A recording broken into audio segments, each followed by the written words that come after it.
मला एक प्रश्न, मी ग्रामस्थ म्हणून आणि मी टंटा मुक्तीमध्ये सदस्य पण आहे, मला एक छोटाच प्रश्न आहे. तुम्ही तिन्ही बाजूला नोटीस दिली, वरच्या बाजूला नोटीस का नाही दिली आणि तुम्ही आले तर कसे मोजायला आले? नाही मग तुमच्यात पण काय तुम्ही आम्हाला लिखी द्या, आम्ही चुकले म्हणून आज अर्ज कोणी भरलाय? आम्ही काय बोलतो सर, ठीक आहे मान्य तुम्हाला सगळं. तुम्ही अर्ज भरला बरोबर. समजा तुम्ही अर्ज तुम्ही तर नाव दिली आम्हाला, लगेच जेवढी नाव मी काय बोलतो, पुढच्या माणसाला नाही देणार, जे बोलतात ना त्यांचं पण नाव नाही, लय जणांचं नाव नाही. पण ते चुकी कोणची आहे? तुमची पण छाननी करायची आहे का नाही सर? काय तिकडे नाव नसतात आम्हाला, कुठे जागेवर कोणी. माझं काय मत आहे, माझ्या आजोबांचं नाव आहे, मला नोटीस नाही आहे, तुम्ही थांबवा आणि तुम्ही बघून घ्या.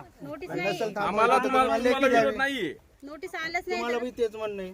तुम्ही यांच्यासाठी प्रोटेक्शन द्यायला आले, तुम्ही साहेबाचा जबाब ऐकलाय का काय आहे? बरोबर. आता विषय थांबवा, उगाच वादविवाद वाढवू नका आणि ते खांबे लावले ते परत काढून ठेवा. आणि राहिली गोष्ट तसे असेल तर ते पण सांगा. म्हटल्यावरती आता काही विषय येत नाही. काढून टाका, नाही तर तुम्ही रोज एक खांबा नाही तर लावणार, तुम्ही रोज एक म्हणशाल आम्ही लावणार. हा तोच विषय राहुल बोलला तो रोज एक खांबा लावणार. आमचे झाले परत एखादा गाव झाला इकडे तिकडे आमच्यावर परत आरोप करणार. ते काढून घ्या. एक तर आधीच आम्हाला काय गुंड आमचं तुमचं लय झालं. साहेब, जमिनी बुडालेल्या जागेत आपण मोजणी करू शकतो का? एवढं उत्तर द्या शेवटचं मला. क्षेत्र मोजलं असताना तुमचं क्षेत्र विकत भरलं असतं.